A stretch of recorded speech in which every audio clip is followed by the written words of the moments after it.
We live, are we? We're live, my man. We're live. Nothing, mate. We're live to 4 people now. So Oh, great. So someone's tuned into me. At least someone likes me. How are you, Evan? I'm good. I'm very good. I have to say, life is good. Good. Delighted to have you on. We had some issues with this previously because the connection and all the rest of it. So it's good to have you on. We're going to fly straight into Matthew. Yeah. 5 minutes. I've never been able to quite keep it to a good time, but I tried to keep it to about 10 minutes. So and we've loads to talk about. So let me can I get a quick 30-second introduction first of all of your business, just to kind of set the scene? Yeah, sure. Okay. So basically, hi guys, I'm Matthew. I'm the owner of the Skibbereen Food Company that was started over 10 years ago. The company does 4 to 5 ranges, will be 5 ranges of snack products for the Irish market, and I'd be in UK and different parts of Europe. I'm an outsourcing company, and I innovate a lot of the products in my own kitchen at home. And obviously before that, I've been, commercially, I was a professional chef for 27 years and still am, but just not in a commercial kitchen kind of way. So the products itself would be in 3 major retailers in Ireland. And, I'd be looking after 100, 150 independent stores and pubs, along with a lot of other things going on around the outside. So that's basically what I do. I bring innovative snacks to the Irish market, different, and, take out all the nasties and kind of put things back together. In some ways, I'm a thief, Where did the original idea or inspiration come from to start it? Well, back many moons ago, about 13, 14 years ago, I went back to CIT, which is now MTU, as you know, to do my culinary arts degree. And I'd never came across product development. And what happened was we had to find a gap in the Irish market or improve on a product in the Irish market.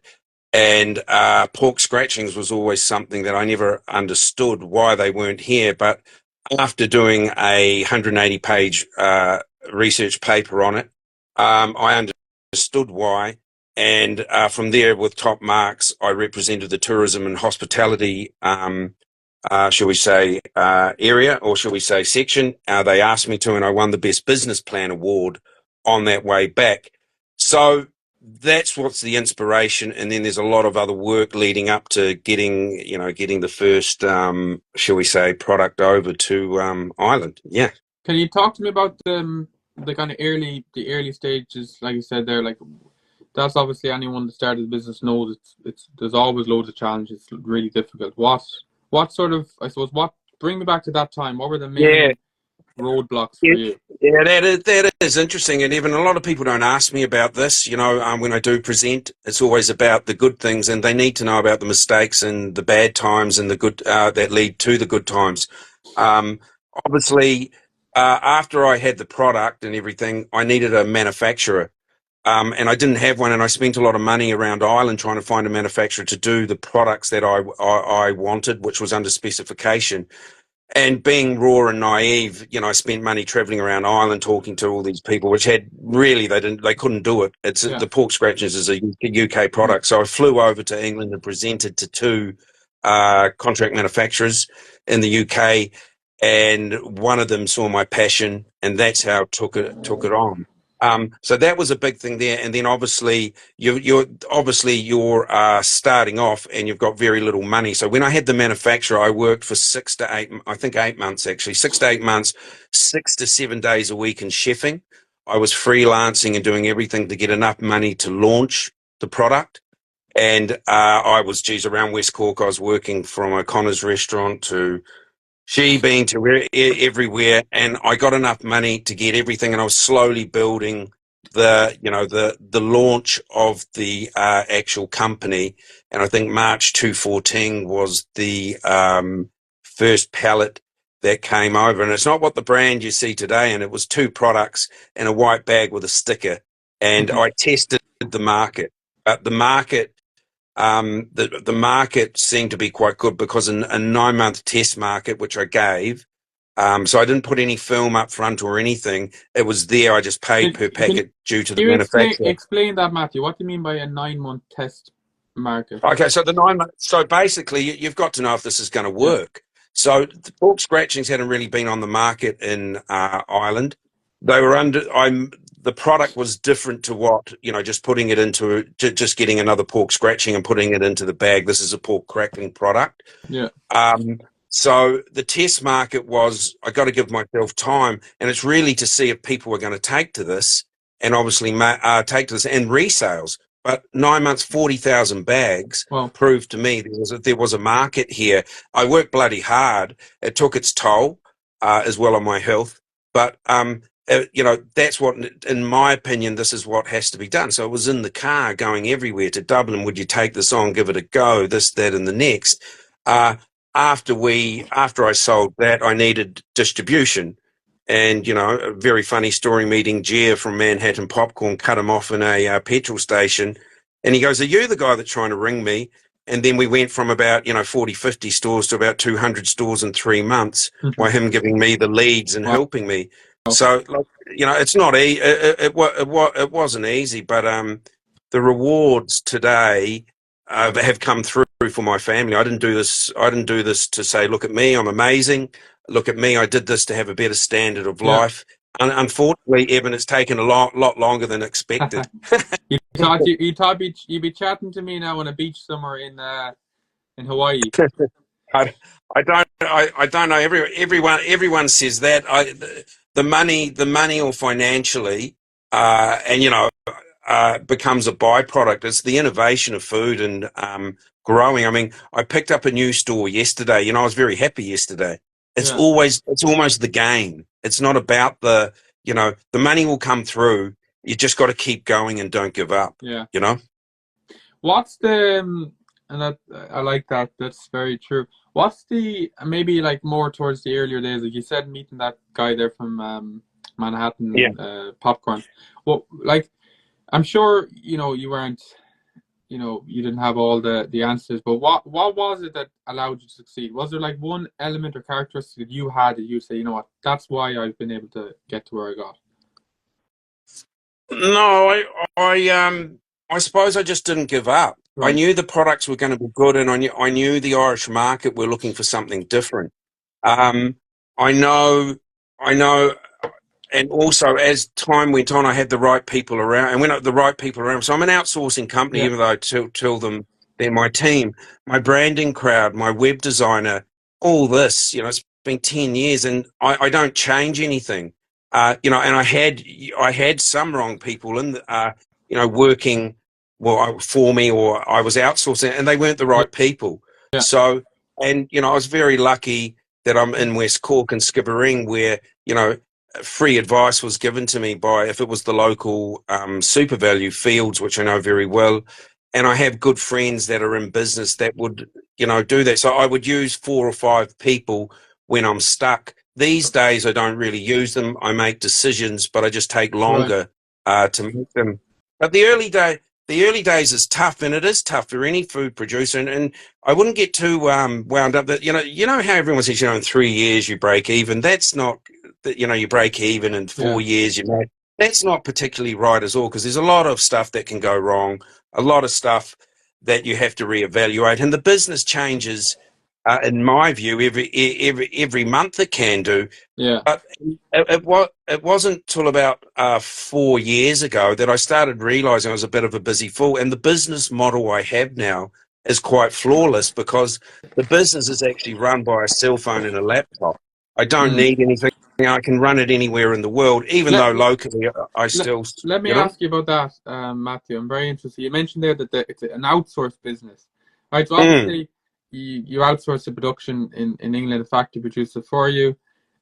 So is the whole thing outsourced? You've no staff, you're not on site, the whole thing is just explain that to me. No, so basically, right, okay, so I have about 4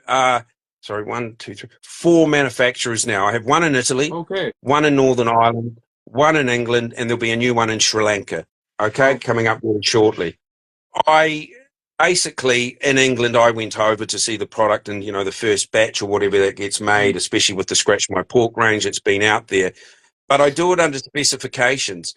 There's this particular recipe that I want done. They they did it, which wasn't too far away really from what they were doing, Yeah. except I just made it for the Irish market. So basically what I do logistically, so I suppose the best way of putting this is, right, there's about 8, 9 pallets coming into Ireland over the next 3 or 4 weeks. Okay. Right. There's four coming in from the UK. There's two coming in from Italy and two coming from Northern Ireland. Is that 8? I can't remember now. I don't know, whatever. But I can't remember. I have to look. And I logistically get them to my distributors nationwide. I also have a fulfillment company in Port That's where all my independent. So all I do is ring, say, Evan, how are you? Do you want, how are you going? Good. Yeah, Matt, look, so I need a box of this, 2 clip strips of this, 3 of that, 4 of that. And it gets sent out by my fulfillment company to the shop or pub. And I send an invoice and that's it. I might meet these guys Yeah. once, but they don't want to see me Yeah. again and again anyway. Yeah. I Yeah. mean, there's a shop in Wexford that I've never met. 8 years on, they're one of my best shops. They take boxes and boxes of my stuff, and they're quite happy, and it feels like they're my best friends. You know, they Right. just and I give a good service. You know. What's your what's the kind of revenue, maybe that's not the right word, revenue, like the sales breakdown in terms of retail and supermarket? Like, what's your biggest area of revenue? Okay, well, yeah, it's interesting you say that. Amazon UK is very, very good. Right. I would say my direct orders, I would be getting a very, very good margin. But then you're getting scale with my national Yeah. distributors my distributor that I'd be in Musgraves and Aldi, along with another one with Dunn Stores. So they all add up. You need everything, Evan. Yeah. You know, and when you're starting off, if you're, say, for example, as part of the food academy there, you know, it's great.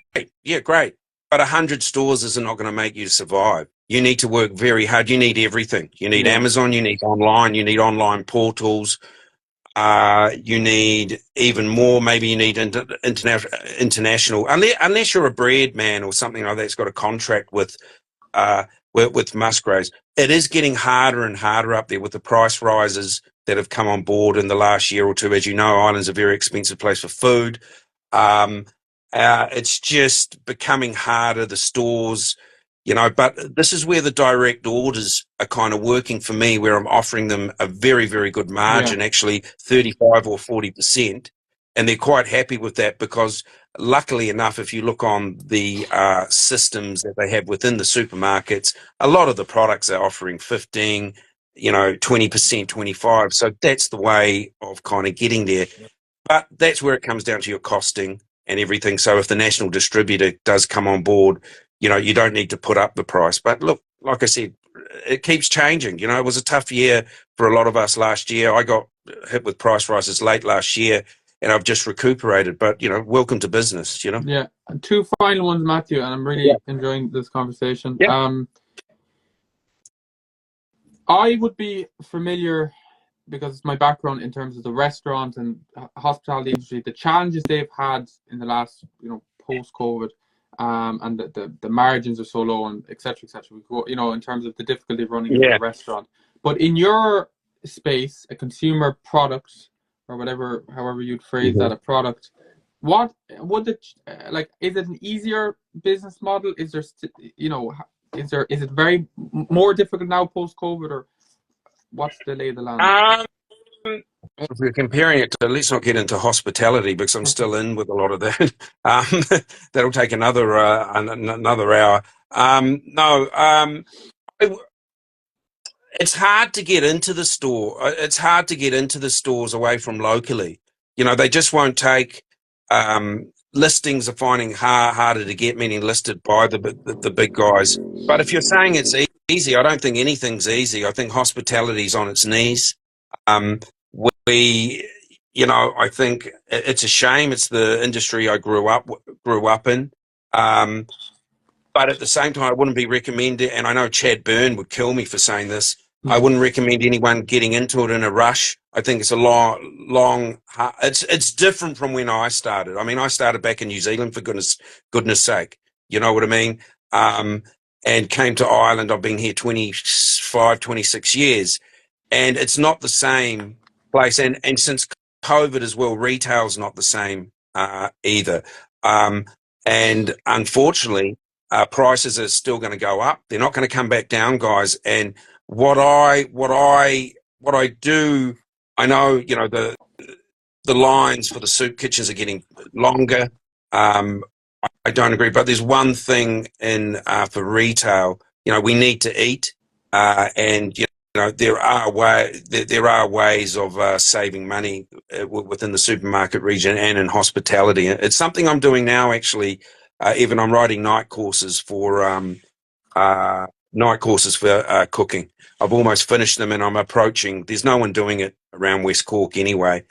Just people can't afford to go to major major Ballymaloo things and spend Yeah. $2,000 on a cooking course. You can do it in a college or a college of commerce. I've just got to get it written out, properly done, and present it to a few colleges. And because the convenience thing has gone from 70-30 again. And even though I'm in the convenience business, shall we say, in snacks, people are forgetting how to cook at home.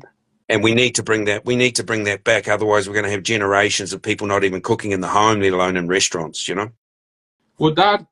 that venture like a social venture for you, or is it like a financial thing? Or It's more social. It's more social. Obviously, I get paid or whatever yeah, to do that, but it's more. It's not about the right. money. Like financially, financially, I'm okay. The business is doing fine. It's more of a passion thing to show, and I love teaching. I mean, that is one thing I want to do eventually. And of course, I do a lot of festivals as well. Evan, that's the other side of the business that's turning in. I made a few appearances on Island AM last year, and it really opened it up to me in the festivals. Chef Adrian, that I've got to know, he's a really good guy and's helped me to get in, and you go to the festival selling your product, but you're also on a stage, cooking and showing people how to cook, and I get a kick out of that. And it's not about me. It's not really about me. I'm quite passionate about, showing people how to cook, good food in the house, and even restaurant food that you'd pay, 30 quid a main course, which it can be done in the house, and not taking it away from hospitality either. Yeah. I don't think everyone should be, it's just things have changed. Things have changed quite considerably worldwide, and you have to quickly change the goalposts and, redirect what you're doing. And there's always opportunity for everyone, Finish up on this one, Matthew? What's the future for your business? Where do you see it ending up? The future is a new product out in Feb next year. I can say what it is. The branding's almost done. It's called Don't Touch My Coconuts, which I think is quite funny to go with Scratch My Pork. And Little what's that? coconut. It's a little coconut cluster that I've been working on. The company will grow within Island Amazon next year. New UK contracts, and really looking towards moving into the festivals to grow the brand, and also to shall we say, and doing the cooking demos.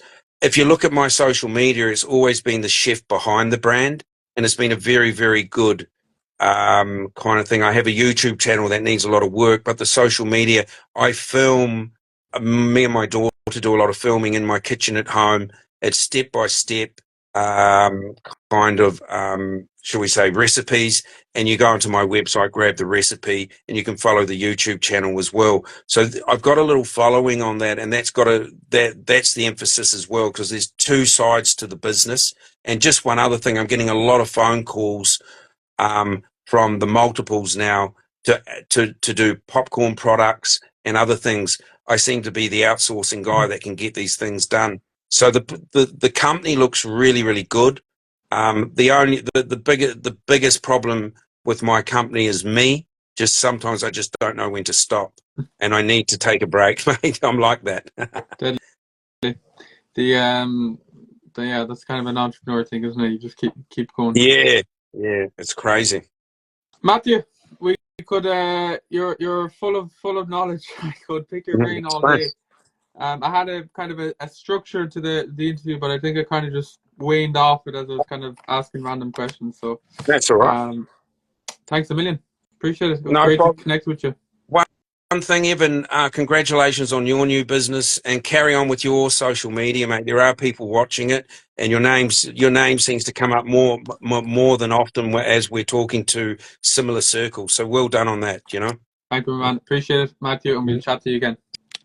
See you, Evan. Thanks, everyone. Thank you.